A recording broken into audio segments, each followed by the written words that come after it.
y todos. Nos han encargado la tarea a John Samogal y a mí de dar algunas pistas metodológicas para la comprensión del conflicto armado.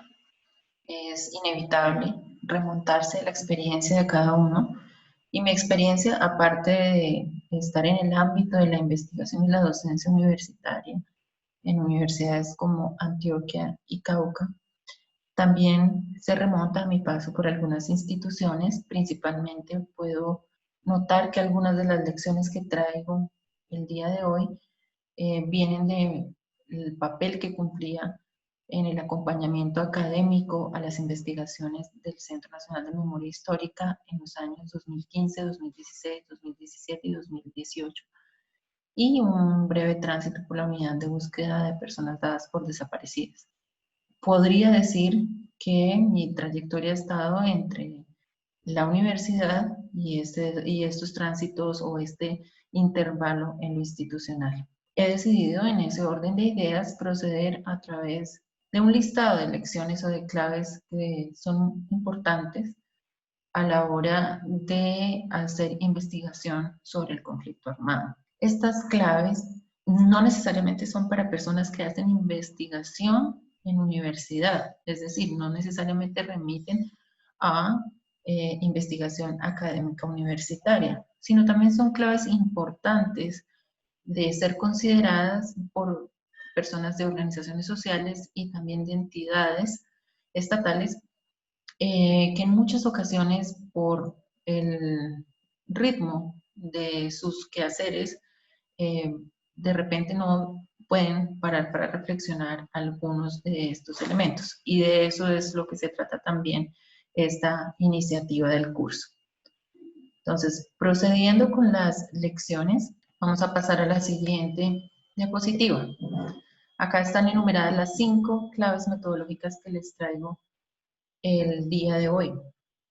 La primera tiene que ver con una aparente oposición entre los énfasis disciplinarios y el campo interdisciplinario de los estudios sobre el conflicto armado. Cuando hay un énfasis disciplinario, ¿qué nos trae un énfasis disciplinario?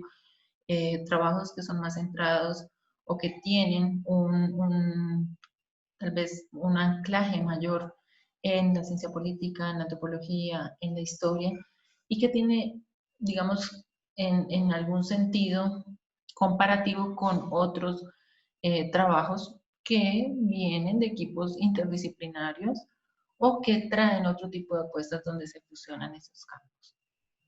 Eso lo vamos a ver en un momento. Lo segundo es, la segunda lección es la delimitación de las escalas de análisis, que es algo que engendra una complejidad importante, y es el dilema espacio-tiempo, ¿no? ¿Cuáles son las unidades que vamos a determinar? Las unidades metodológicas, espacial y temporalmente. ¿Qué tipo de espectro vamos a cubrir en términos territoriales, pero también cómo vamos a proceder en términos de una periodización, quizás? Y cómo es digamos, cómo es el establecimiento y ese cálculo con relación muchas veces al tiempo que tenemos para realizar determinado trabajo de investigación o determinado trabajo de investigación, insisto, con un componente participativo importante, ¿no? O cuyos productos son para fortalecer organizaciones y la visibilización de esos procesos. Eso también está considerado acá. El tercero es la definición del público receptor participante de estas investigaciones y la escogencia de formatos. Estamos hoy en día en un amplio espectro o la consolidación de muchas posibilidades narrativas, desde lo audiovisual, no solo visual, no solo oral o las narrativas escritas, y muchas combinaciones de las mismas. Ahí hay cosas en términos de ganancia y también hay cuestiones en términos de desafíos, ¿no? Eso también vamos a proceder a estudiarlo en la sesión del día de hoy. El cuarto punto es el énfasis en relaciones o en hechos. Si ustedes ven los corpus que trabajan sobre conflicto armado, en algunos está el énfasis en los hechos, en lo ocurrido, en lo que puede remontarse a una cadena, a una temporalidad sobre el conflicto armado, las vulneraciones, también tiene que ver con los patrones de violencia, amarrados a esos patrones ciertas modalidades de violencia, y en ese entrecruce también aparecen o emergen los hechos concretos de violencia que remiten al conflicto armado. Por otro lado, en otras indagaciones lo que se trata de dar es una interpretación sobre las relaciones que subyacen o lo que hay detrás, las posibilidades de que esos hechos hayan ocurrido, ¿no? Son análisis que van al trasfondo. Entonces, ahí tenemos una toma de decisión entre enfatizar en relaciones o enfatizar en los hechos, ¿no?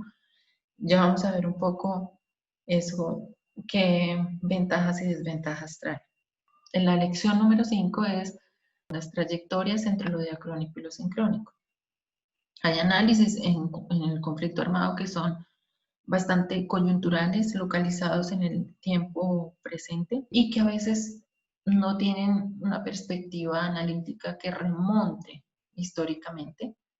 Y por el contrario hay otros detentan una sincronicidad que reportan una profundidad temporal, pero ahí también vienen los desafíos de los tipos de fuentes que amarran, ¿no? Entonces, digamos que acá tenemos el panorama general de esas lecciones. ¿Por qué traigo estas imágenes en los énfasis disciplinarios en contraposición a los campos interdisciplinarios? Primero, traigo un texto de los años 60, 2 tomos publicados.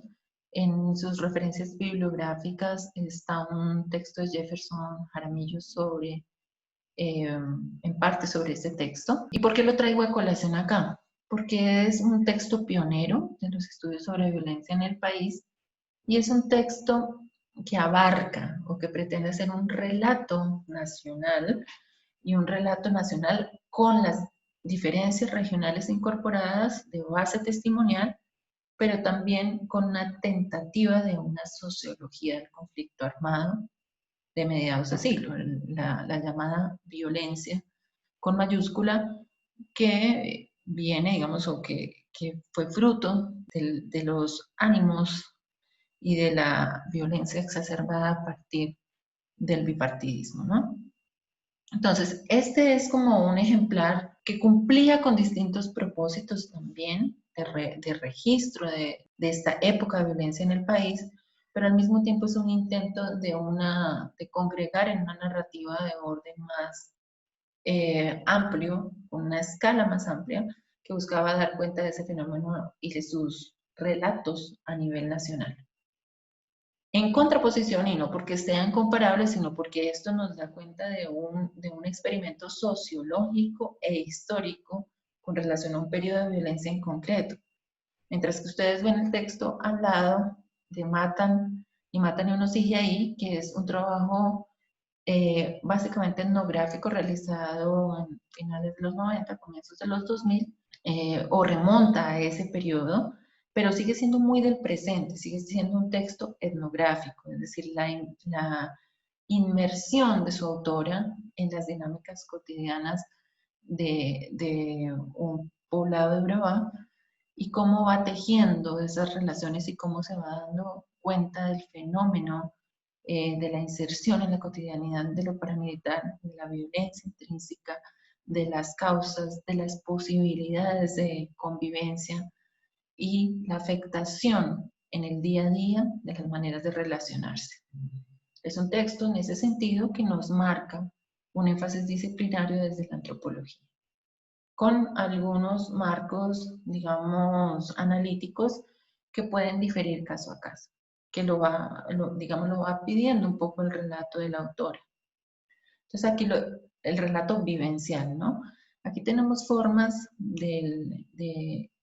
digamos, con énfasis disciplinarios, con pretensiones disciplinarias diferentes.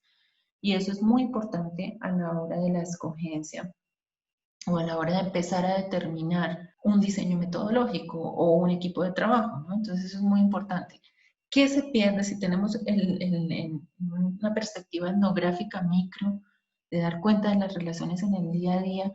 que pasan por la subjetividad del investigador, ¿qué tenemos? ¿No? Un relato vívido, horizontal, pero perdemos un espectro más amplio de sociología, de intentos de comparación regionales, pero dentro de un mismo compendio y con un valor testimonial e histórico importante hasta los días de hoy, que es el caso de la violencia en Colombia, ¿no?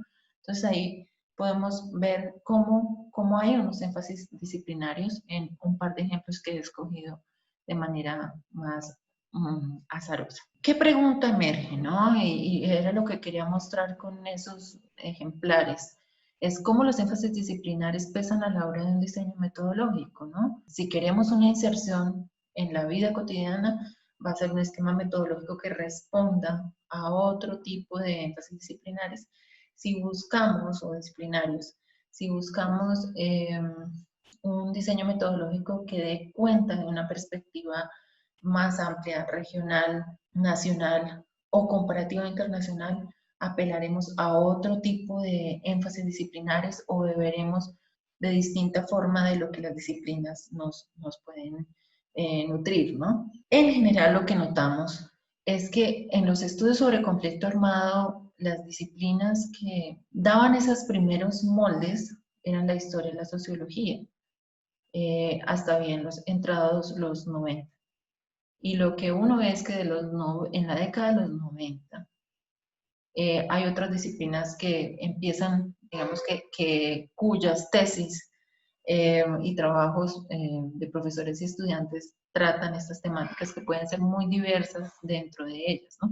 Como pueden ser la ciencia política, las ciencias políticas, la antropología, la geografía, no porque desaparezca la historia, la sociología, pero digamos que emergen con fuerza, digamos, ese tratamiento de esas otras disciplinas. Cuando digo ciencias políticas también creo que hay un diálogo con el derecho, ¿no? Pero sin embargo hay como unas banderas disciplinarias en los estudios y estas son las que uno puede hacer el seguimiento. Entre tanto, el periodismo y la crónica terminan siendo como unos campos transversales a la historia o a los énfasis o las narrativas desde donde se ha trabajado el conflicto armado, ¿no? Entonces, hay distintos momentos en que el periodismo va contribuyendo en torno a distintas coyunturas del momento. Tenemos, por ejemplo, en el momento de los secuestros o ese pico de secuestros por parte principalmente de la guerrilla de las FARC, una producción, digamos, de crónica y desde el periodismo, digamos, de esas vivencias en el secuestro, ¿no? Como se tuvo también algunos retratos periodísticos del paramilitarismo o del narcotráfico y esa infiltración. Entonces, ha sido más o menos transversal, o como lo ha sido, digamos, algunos trabajos periodísticos sobre las vicisitudes del proceso de negociación con las FARC y los acuerdos de La Habana. Y hay ya otros campos y proyectos que recogen más lo interdisciplinario, ¿no? Y algunos de estos son denominados y que ya tienen una vida social mucho más amplia que la de una institución, y son la memoria y la memoria histórica, ¿no? Memoria y memoria histórica. Y ahí es donde encuentro en este importante notar esos picos de interdisciplinariedad, ¿no? Trabajos elaborados por profesionales de las ciencias sociales en general, trabajadores sociales, antropólogos, sociólogos, politólogos, geógrafos, y digamos que en un tratamiento posterior también personas que vienen de las organizaciones y que empiezan a trabar otra serie de relaciones en ese tipo de investigaciones y que también por su parte hacen procesos de memoria autónomos en otras orillas y desde otros territorios o desde otros lugares del país, ¿no? Entonces ahí es como hay un pico más de interdisciplinaridad y de diversidad eh, en torno a las posibilidades narrativas también. Sin embargo, y eso es muy importante acá, y por eso desde abajo de memoria histórica aparece lo regional, y cito como ejemplo el CINEP, o el INER, el Instituto de Estudios Regionales en la Universidad de Antioquia, y podría haber muchos más dentro de las universidades. Lo que ocurre es que también lo regional termina siendo un asunto que va muy vinculado a la escogencia de lo disciplinario o lo interdisciplinario, sin que a veces sea una escogencia consciente, ¿no? ¿Por qué esta afirmación? Y es porque lo regional, la tensión entre lo nacional y lo regional se traslada también a los diseños metodológicos y a la forma como se procede a entender el conflicto armado en el país.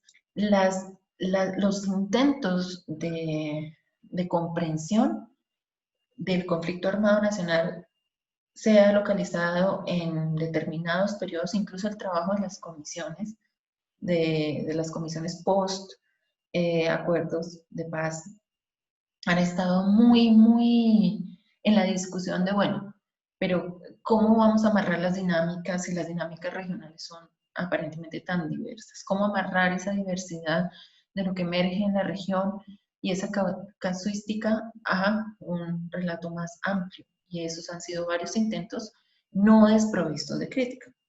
Sin embargo, lo que ya se erige casi como un mito también de lo nacional es la fragmentación de lo regional, ¿no? Y a veces la dificultad de amarrar, y eso se ha traducido en los estudios del conflicto armado. Si ustedes ven trabajos del INER, pues siempre ya voy a mostrar algunas fotografías de los trabajos, como tratamos desde lo disciplinario o lo interdisciplinario dar cuenta de lo regional y de la complejidad que asumimos engendra lo regional y las dificultades de ese macro relato. Por eso también empecé con la violencia en Colombia. La violencia en Colombia, estos dos tomos, nos remiten a un intento de un macro relato de la violencia de un periodo específico, muy marcado, incluso en el inconsciente colectivo, como es la mayúscula la L y violencia, mayúscula la V en el país, ¿no? Entonces, creo que hay esa tensión, y esa tensión ustedes seguramente en su ejercicio la van a sentir, la tensión de cómo aprender lo regional, dónde inicia dónde puedo circunscribir mi trabajo, dónde pongo las fronteras para saber qué es lo regional o lo local. Y se termina haciendo, a mí me parece una tendencia importante, es que los estudios de caso muy locales o muy circunscritos a lo local terminan siendo proliferando, y eso también tiene sus desventajas, ¿no? Como tienen desventajas los relatos nacionales que aplanan. Es una tensión permanente, y eso tiene que ser clave a la hora de hacer un diseño metodológico, ¿no? De resolver esa cuestión. Entonces aquí tenemos que lo disciplinario nos implica escalas distintas, ¿no? Desde la antropología, la inmersión en lo cotidiano. Para eso traía ese primer ejemplo, esa primera provocación. Tenemos, por ejemplo, que las coyunturas y las macrotendencias, los movimientos, más en el sentido de los actores armados, y las coyunturas políticas amarradas a las tendencias de los hechos y de los patrones y de las modalidades, está muy de parte del análisis de la ciencia política y de la sociología. Esos son como énfasis disciplinarios cuando vemos los trabajos sobre conflicto armado, cuando ustedes van a hacer las lecturas, bueno, que sirven a distintos propósitos, como sabemos que es diverso las personas que tomaron este curso. Y por otro lado, la historia, por ejemplo, con versiones de mayor profundidad temporal. Lo que notamos es que la historia, más recientemente, parece es como la necesidad, o la historia es como transversal, ¿no? Como una necesidad de que la historia se transversalice, y tiene que ver mucho con las decisiones de espacio y tiempo que decía anteriormente. ¿Dónde si voy a así circunscribir, o si la organización o si el mandato que tengo circunscribe a lo regional o a lo local o a lo municipal, cómo paso a hacer esa priorización, ¿no? Y si hago esa priorización, ¿con qué profundidad histórica me voy? ¿A qué tanto voy atrás? Y cuando empezamos el diálogo con las personas digamos, que estamos construyendo esos estudios, esas investigaciones o esos productos que tienen una investigación detrás, qué tan atrás nos vamos, ¿no? Entonces empieza un juego también de temporalidades y un juego de diacronías distintas, ¿no? De temporalidades que exigen unas demandas a la investigación, ¿no? Es como hacer a veces con pueblos indígenas, ¿no? No es la temporalidad del conflicto armado que podemos tener después de la violencia bipartidista o de los años de 1985, ¿sí? Sino remite a otros hitos con una profundidad mucho más desafiadora en términos metodológicos, ¿no? Entonces eso también hace parte de esta transversalidad de la historia y de cómo en Colombia se ha trabajado más en la memoria cuando se quiere flexibilizar un poco esa profundidad temporal o esas temporalidades o los juegos de actualizar el pasado en el presente y demás. Pero esa necesidad está allí, ¿no? Esa necesidad de historizar también está ahí, y a eso me voy a referir más adelante. En lo interdisciplinario es vivido desde distintas orillas. Lo interdisciplinario no es solo en los equipos de investigación en las universidades interdisciplinarios, sino también es en la vida de las instituciones y las organizaciones, de los que apoyan las organizaciones, de los colectivos, donde vienen personas con distintas formaciones, trayectorias, no solo universitarias, sino también políticas. Eso se amarra indudablemente a lo interdisciplinario y ahí vemos es un campo de disputas, de tensiones, pero también con posibilidades muy interesantes.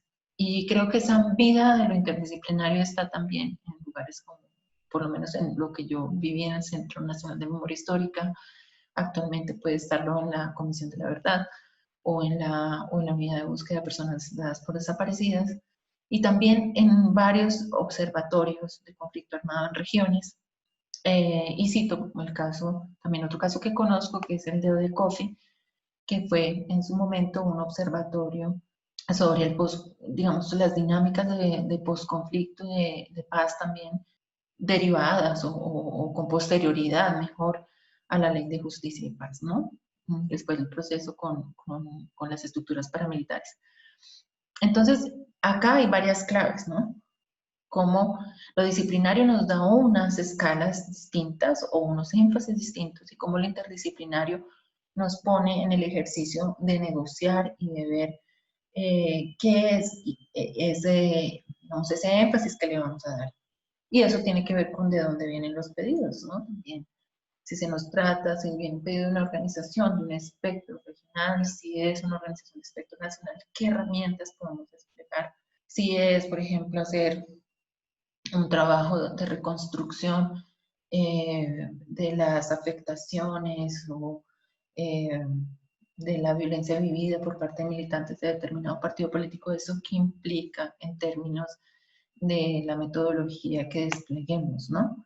Pero otra cosa es muy distinta, por ejemplo, si estamos en un territorio donde estamos inmersos en un cruce entre la producción y procesamiento de cocaína, la minería de oro ilegal, con poblaciones que también se aferran a la minería artesanal y con un despliegue de grupos armados en un momento post-desmovilización donde están, digamos, en una disputa de hegemonías, ¿no? Y si estamos inmersos en eso, ¿de qué forma podemos tratarlo? ¿Es posible hacer un trabajo desde lo cotidiano? No hay posibilidades. Si hay posibilidades, ¿desde qué lugar? ¿Desde qué lugar recogemos esas narrativas? ¿Es posible? Entonces ahí hay varias cuestiones que podemos reflexionar.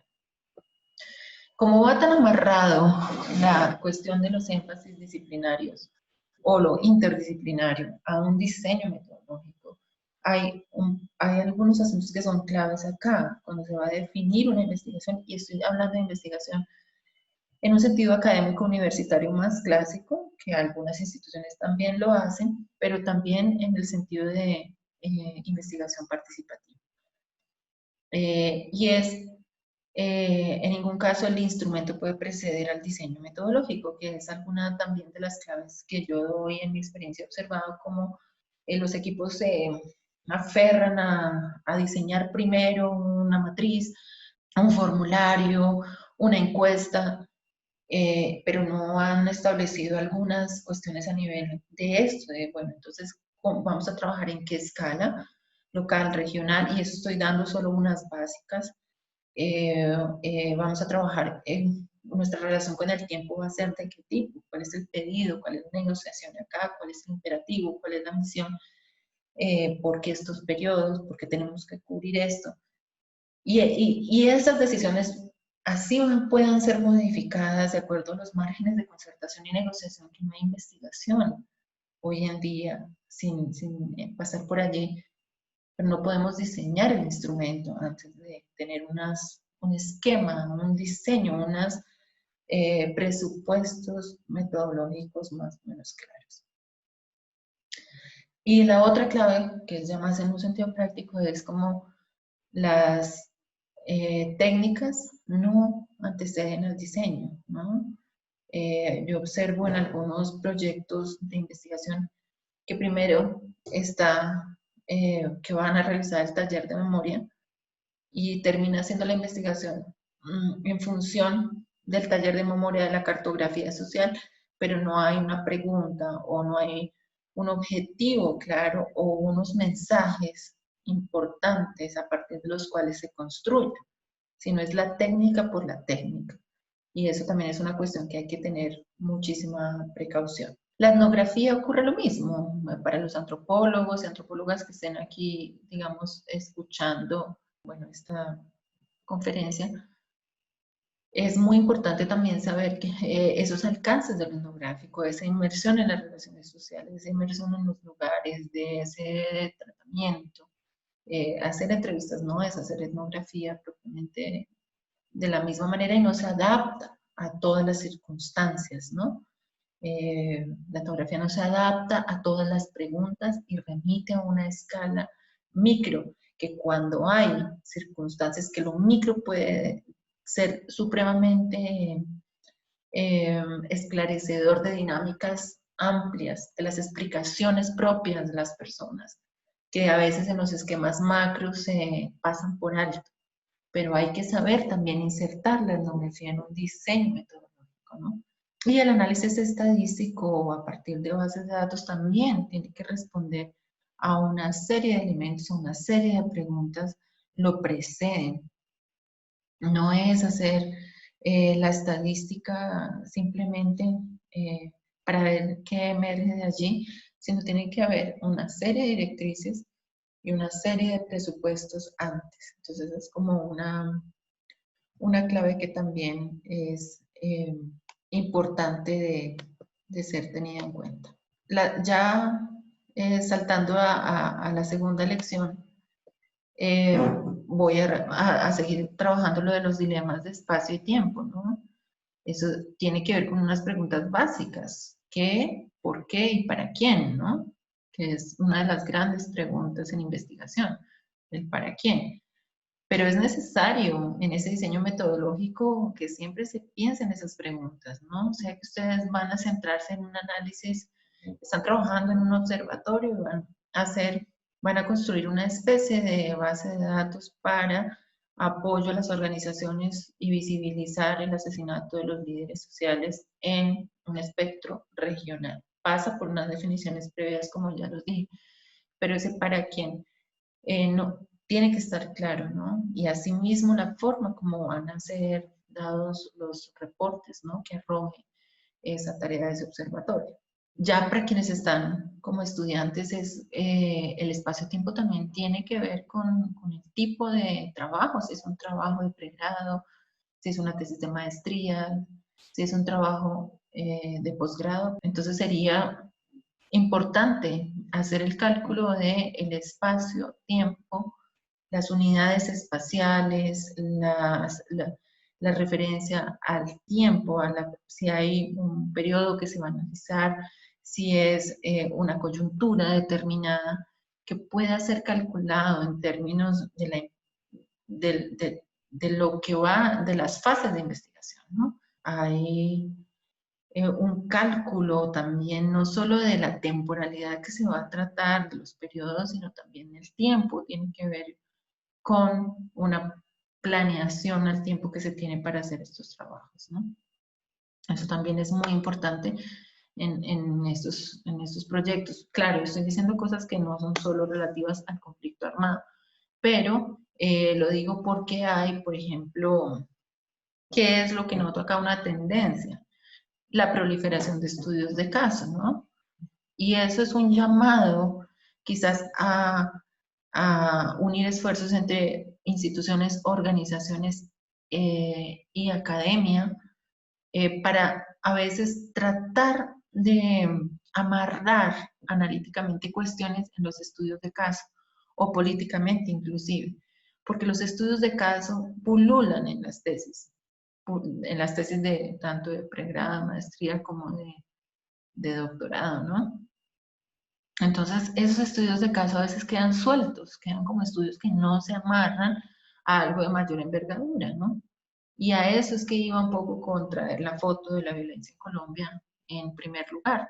Y es porque creo que ahí hay un intento. Claro, eran otros tiempos, no había, digamos, las academias universitarias no estaban tan dispersas a través de los programas de posgrado o los grupos de investigación o toda esta gran andamiaje, ¿no?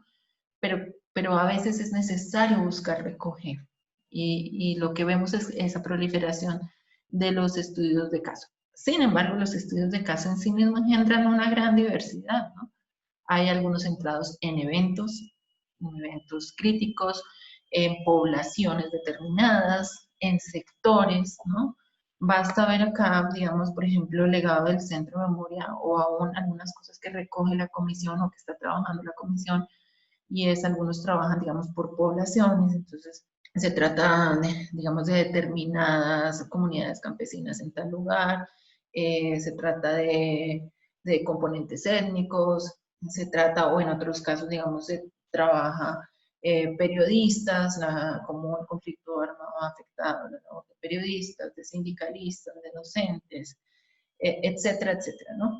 O se cubren, algunos estudios de caso cubren periodos determinados, está el famoso caso emblemático también, que es algo que también en medio de su proliferación puede tener dificultades en cuanto a la aproximación, ¿no?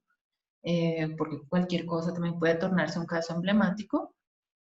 Y eso sí que nos lleva a la pregunta de emblemático para quién, por qué, en qué casos, de qué manera, ¿no? Y ahí necesitamos historizar, ¿no?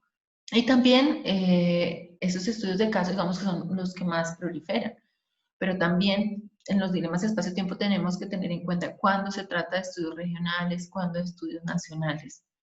Y digamos que a medida que esa escala se va ampliando y que requiere un músculo y un tiempo mayor de procesamiento por parte de los grupos, de los investigadores, investigadoras, organizaciones, también de instituciones involucrados, el tiempo se va haciendo mayor, ¿no? Porque es recoger elementos y los desafíos van siendo, en términos metodológicos, mucho más demandantes a medida que se crece la escala, eso sí es evidente. Entonces, estudios regionales, o subregionales, y vamos a estudios nacionales, y cómo, de nuevo, esa atención tan grande de cómo recoger lo nacional, ¿no? Y que en gran medida algunos de las comisiones de la verdad han tenido ese desafío, ¿no? De cómo recoger algo nacional, dado que hay una tensión con lo regional y que hay, de hecho, algunos elementos diferenciadores región a región. Pero eso aún genera tensiones de muchos tipos y la pregunta, o la pregunta para la academia inclusive, y es, ¿de qué manera podemos empezar a entrenarnos en espectros comparativos más efectivos, ¿no? Entonces, a medida que avanzamos en esa cadena, se van haciendo más escasos los estudios comparativos nacionales y los estudios comparativos internacionales inclusive, ¿no? Esas son como deudas que tenemos, ¿no? Lo comparativo internacional. Y no porque se trate, no porque los factores y eso tengan unos niveles de particularidad importantes, sino porque a veces no logramos nuevamente dar el tránsito metodológico para tratar de hacer la comparación internacional. Es como que no encontramos las unidades de medida apropiadas para hacer esas comparaciones. Entonces también les dejo esa reflexión en esta sesión. Vamos acá a ver algunas imágenes. ¿Por qué traje esto? Es más como una incitación a ver cómo hay los trabajos incluso en una producción como la del Centro de Memoria, o si ustedes hacen este mismo ejercicio con la producción de otros centros de pensamiento nacionales, de justicia, la Comisión Colombiana de Juristas, CINEP, INER y otra serie de pronto de estos centros de pensamiento del Estado o no dentro del Estado, ¿no? Que esas son características muy interesantes de explorar, pero no lo voy a hacer acá. Pero tenemos casos, por ejemplo, en la producción 2011-2010, casos como el de San Carlos, en el oriente antioqueño, y La Rochela, ¿no? Aquí en San Carlos es más como el caso que recubre el éxodo provocado por la disputa entre paramilitares y guerrilla, y digamos, el giro que causan estos poblados el paramilitarismo, y La Rochela pues mucho más una masacre, ¿no? Entonces es como el trabajo sobre un caso específico con la profundidad que el estudio de caso puede traer y en términos testimoniales, que es lo que caracteriza su trabajo de memoria histórica. Pero tenemos estos trabajos, digamos, de casos específicos, y está el intento bastante, digamos, que ha recibido elogios y críticas en igual medida y desde distintas orillas, y es el Basta Ya del 2013, ¿no? Que es un nuevo intento de hacer un llamado de atención nacional. Entonces es importante, digamos, el trabajo para dar cuenta de una serie de magnitudes, de las cifras gruesas por algunas modalidades de violencia, ¿no? Y tratar de desglosar esos patrones. De ahí es que viene esa jerga. Entonces ahí viene como dentro de la misma producción de un solo lugar, de una institución, hay esa tipología, o sea, se evidencia esa tipología, pero también esa tensión entre lo que es micro y lo que viene a ser un poco más macro, y cómo llegamos ahí, ¿no? Entonces es como una característica importante, y están invitados a desafiar, digamos, o a trabajar en esos otros espectros. Y también tiene que ver un poco con los apoyos y la financiación económica para lograr poder estudiar en las escalas que van saliendo de lo local, ¿no? Acá tenemos otro, ¿no? Entonces, pues ahí lo mismo, como las tendencias, ¿no? Algunas buscando como encontrar respuestas desde lo territorial, ¿no? Territorio y conflicto en la costa caribe, u otros intentos más desde lo nacional. Está el caso de Poder y Violencia en Colombia, de Fernán González, o está intentos de recoger más en el momento del auge paramilitar en Colombia, las transformaciones del conflicto en Colombia, ¿no? Como ese momento álgido lo podemos localizar principalmente en los años 90 hasta el momento de la desmovilización, ¿no? O esos del 2004 más o menos al 2006, que fueron esas dos movilizaciones, pero eso trajo otros efectos, ¿no? Pero es como ese intento por entender eso desde la ciencia política, historia, ciencia política. Ahí hay algunos énfasis disciplinarios importantes. O algo interesante, y es también los trabajos que desde la economía y la economía política intentan entender qué es de acá, diferentes recursos, conflictos distintos, dar cuenta, ¿no? Pero siempre hay ¿qué es lo que diferencia en una región u otra? ¿Qué es cómo podemos amarrar? Es como una atención y un eje transversal de lo que nos propongamos hacer en materia de conflicto armado, ¿no? Aquí solo doy como para que ustedes reflexionen en esas, un poco en esas, no sé si son camisas de fuerza, pero sí son algo que está en el ejercicio del trabajo sobre violencia y sobre conflicto armado en Colombia, ¿no? Es algo que no es tan fácil escapar de eso y que al contrario, lo que tenemos es que tratar como de buscar otras rutas metodológicas y otro tipo de proyectos mancomunados para dar cuenta de algo menos disperso, ¿no? Y una proliferación, pero en la dispersión. Acá son algunos textos que terminan siendo como, sobre todo, Guerras Recicladas o las crónicas de Alfredo Molano, como de más amplio circulación, por decirlo así, más desde la crónica, desde el periodismo, y tiene que ver con esa tendencia que eso de lo periodístico va como el reporte coyuntural, pero constante para tratar asuntos relacionados con estos dos temas que vinculamos, ¿no? Conflicto armado y violencia. Antes de pasar a la tercera lección, es importante notar cómo podríamos ubicarlo en la última década. También los formatos van variando muchísimo, ¿no? Los formatos para trabajar.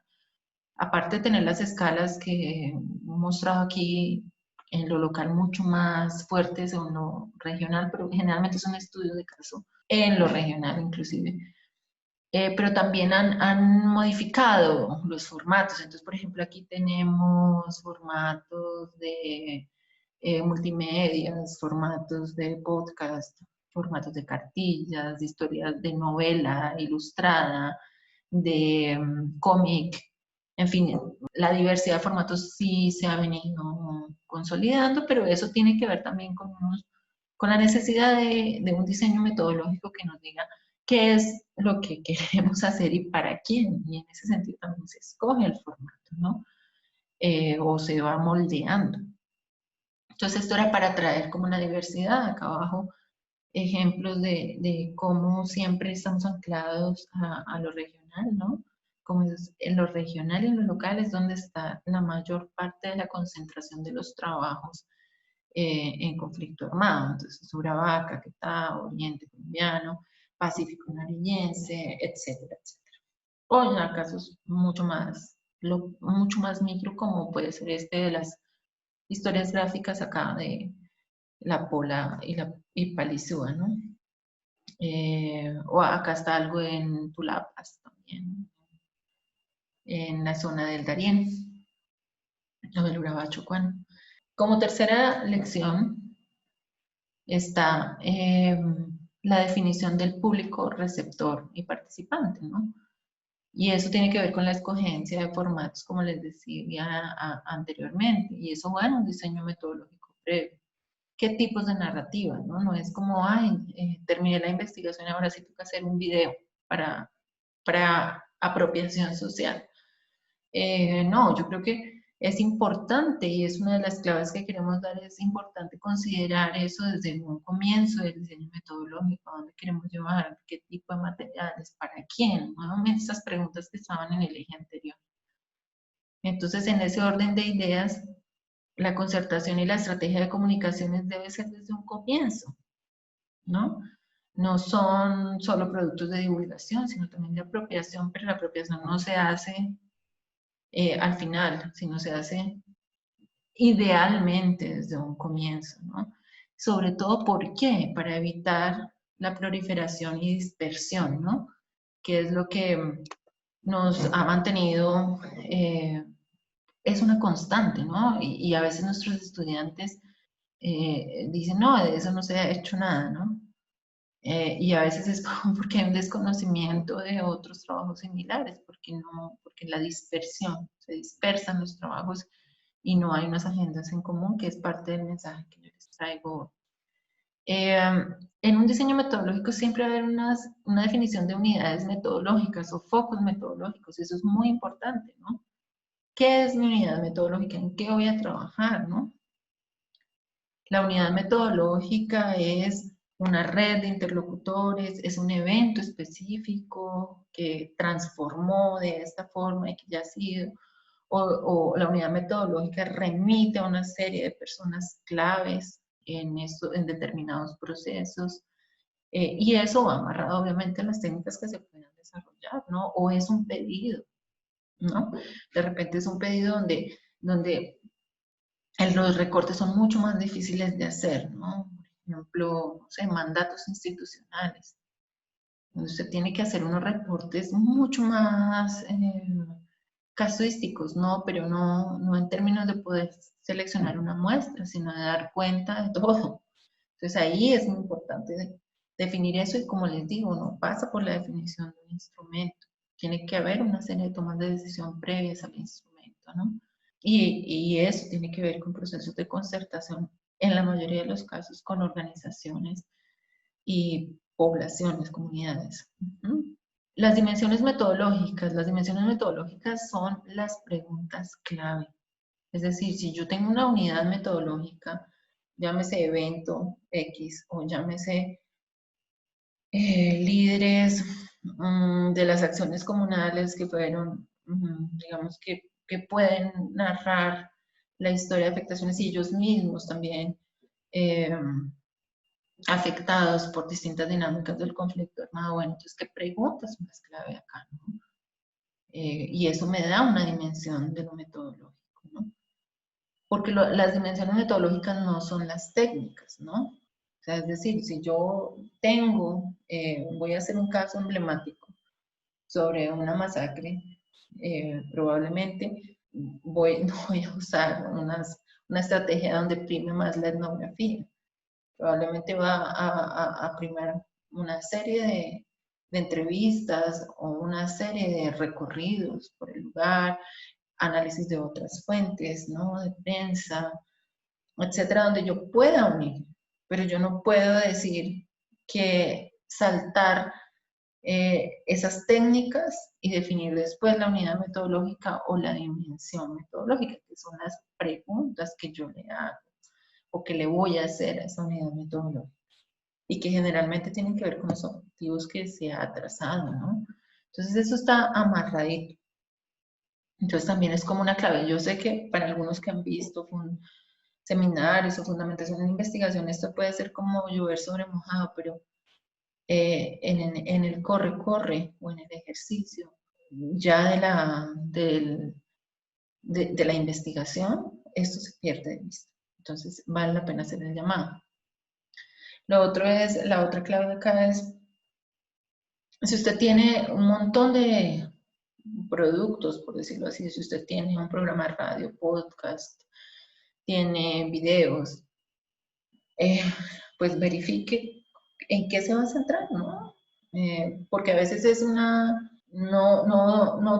todo el esfuerzo ni el tiempo da para hacer todas las cosas que se ha propuesto y las técnicas varían, pero tampoco se trata de hacer una explosión de todas las técnicas posibles porque eso también es dispersarse en esfuerzos, ¿no? Y también puede caer en la revictimización con determinadas poblaciones, ¿no?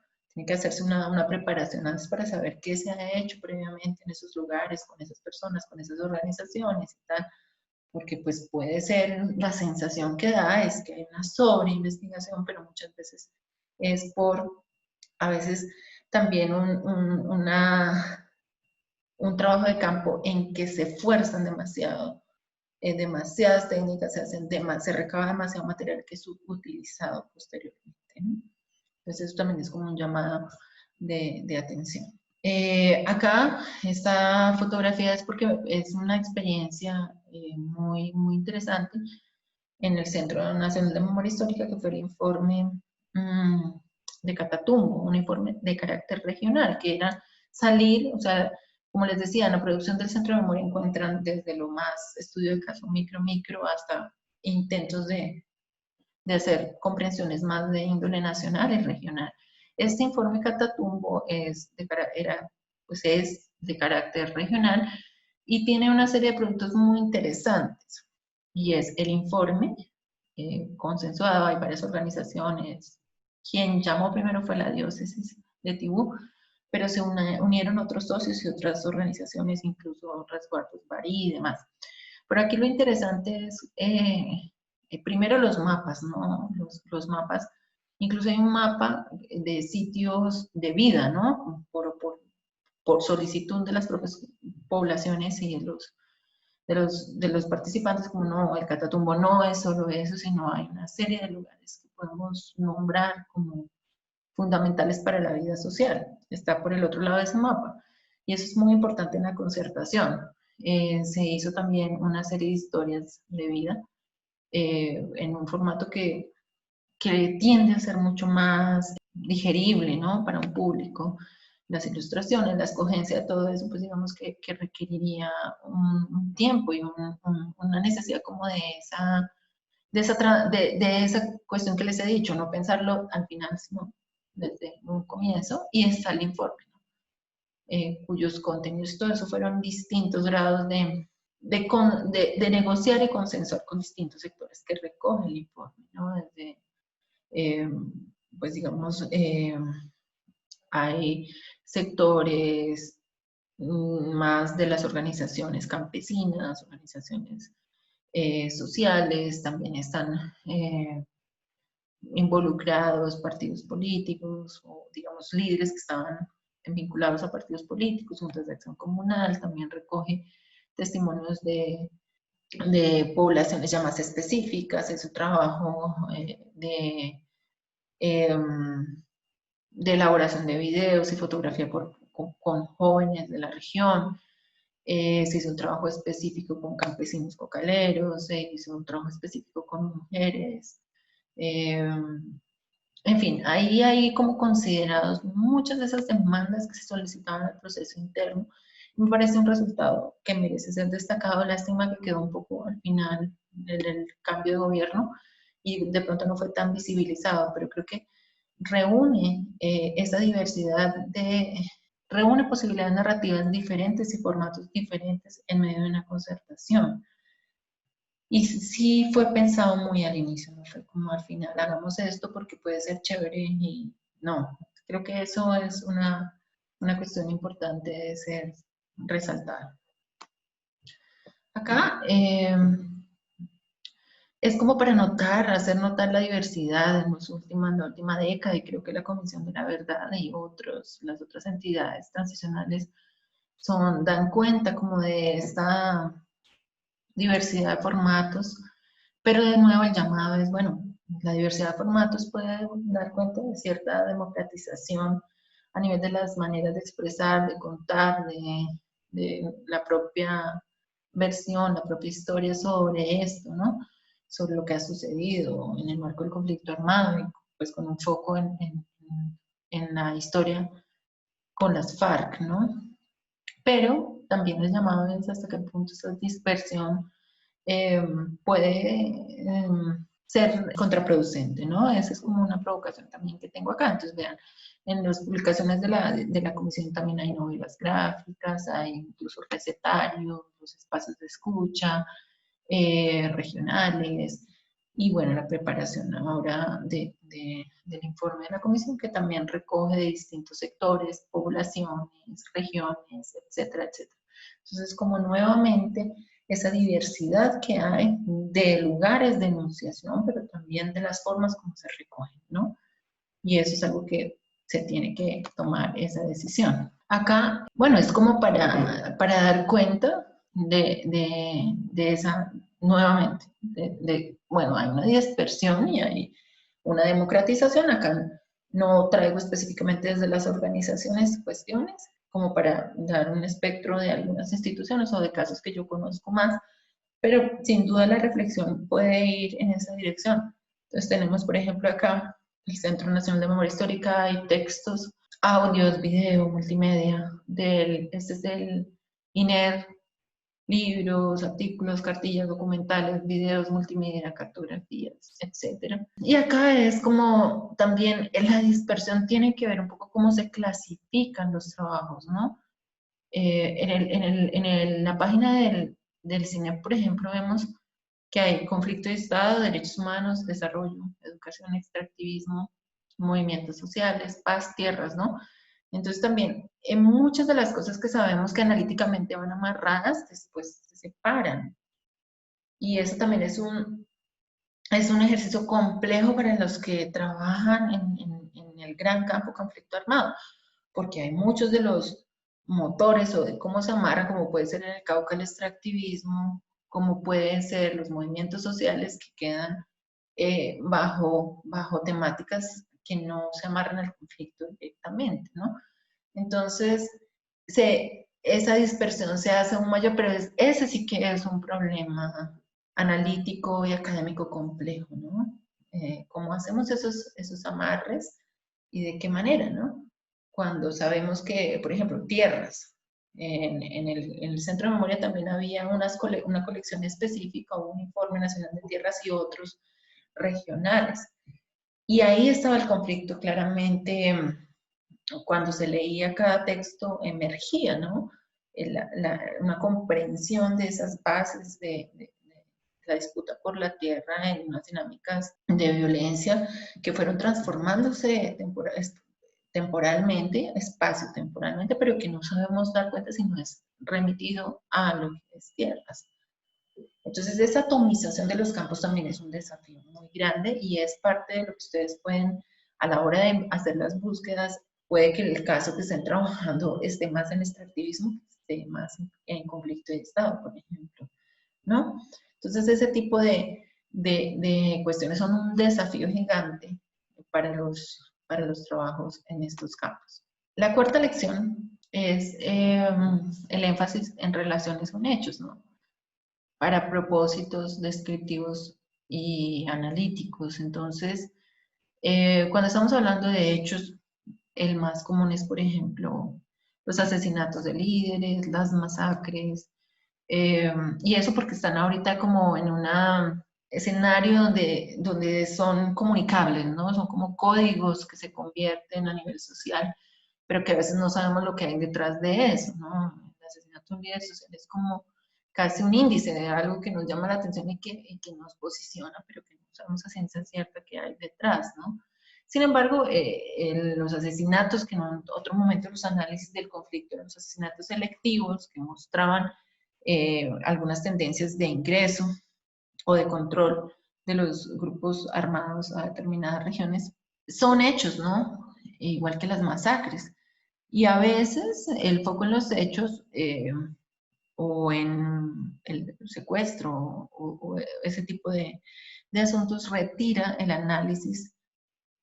Digamos, cuáles son los lados que hay que tener en cuenta? No porque todos lo hagan, no estoy diciendo eso, sino estoy diciendo cuando uno se centra en analizar un hecho, sea una masacre específicamente, y dotarla de todas el acervo testimonial y de fuentes y de triangulación y demás, lo que puede suceder es que a veces no se indagan las condiciones de posibilidad. En todo un contexto o unos motores que hay detrás de ese hecho, ¿no?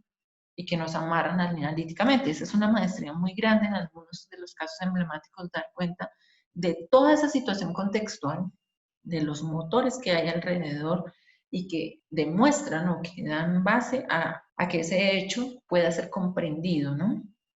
Entonces, a veces el foco en los hechos retira cierto análisis de las condiciones de posibilidad de ocurrencia o de por qué se llegó allí o por qué se desembocó, porque es un eslabón de la cadena.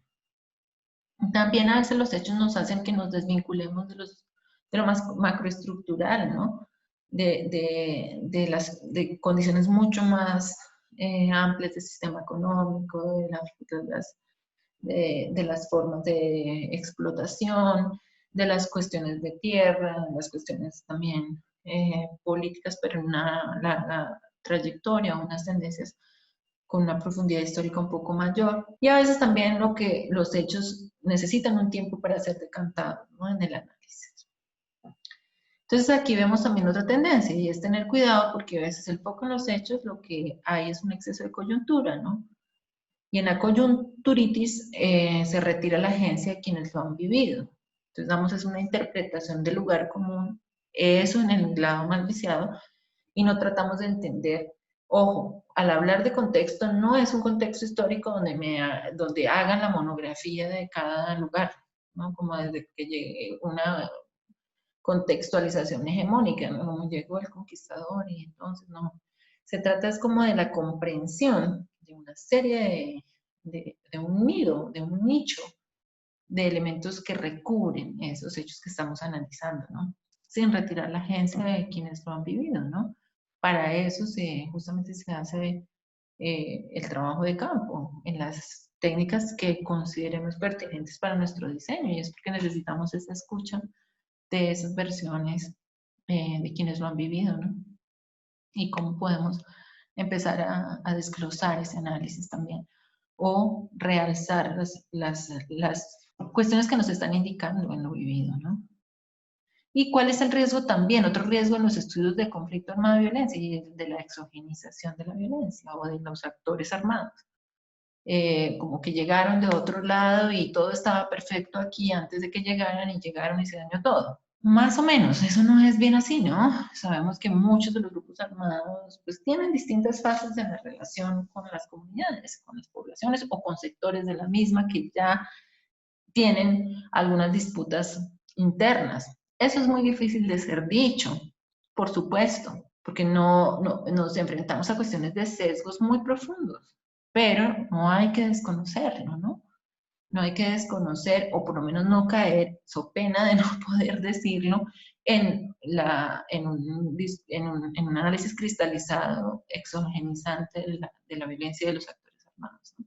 Otra cuestión es cuando es el foco en las relaciones, lo que sucede, y es muy del propio de los trabajos de crónicas, in situ, del trabajo etnográfico, también que está circunscrito al periodo donde está el investigador y la investigadora haciendo trabajo de campo, y es el exceso de presente, ¿no? De estar muy, muy en ese momento, mientras estuve en el campo, si no hay una continuidad de ir y volver. Hay personas, investigadores que pueden ir durante 10 años seguidos y ver qué ha pasado, ¿no? Ya se crea un tipo de relación personal o incluso política en otros sentidos, va y viene, es distinto, pero a veces cuando no lo es, puede haber un exceso de que estén muy amarradas las conclusiones a ese momento en que se hizo la investigación. Y a veces se extrapolan y eso también tiene sus complejidades, sus complicaciones. Y ahí es donde viene la necesidad de, si es un poco en las relaciones, vía una cotidianidad, es triangular y situar, ¿no? Esos son como los antídotos. Cuando hay el foco en las relaciones, a veces se pierde el espectro comparativo, ¿no? Y eso también es complicado, ¿no? Porque nos quedamos muy en mi caso, no sé qué, es solamente, es que eso no se da en ningún otro lugar del país, ¿no? Y a veces son conclusiones que sacamos porque hay tal dispersión de la información y tal dispersión de los trabajos que nuestra afirmación es desinformada, ¿no? Quizás sí hay otros que se asemejen y que podamos comparar, ¿no? Pero no, llegamos como hasta esa tarea y eso creo que tiene que ver con falta de apoyo económico, con falta de ser más vinculantes en nuestros ejercicios de investigación en donde nos toca, ¿no? Sea universidad, organización, institución, las plataformas que podamos construir, pues sí serán como algo importante a futuro, ¿no? ¿Qué es lo que ocurre cuando decidimos si hacemos hechos o relaciones o cómo combinamos las dos cosas? Y es que esas decisiones son clave para poder hacer el análisis, ¿no? Para hacer la codificación, para establecer las categorías, para saber qué es lo que está.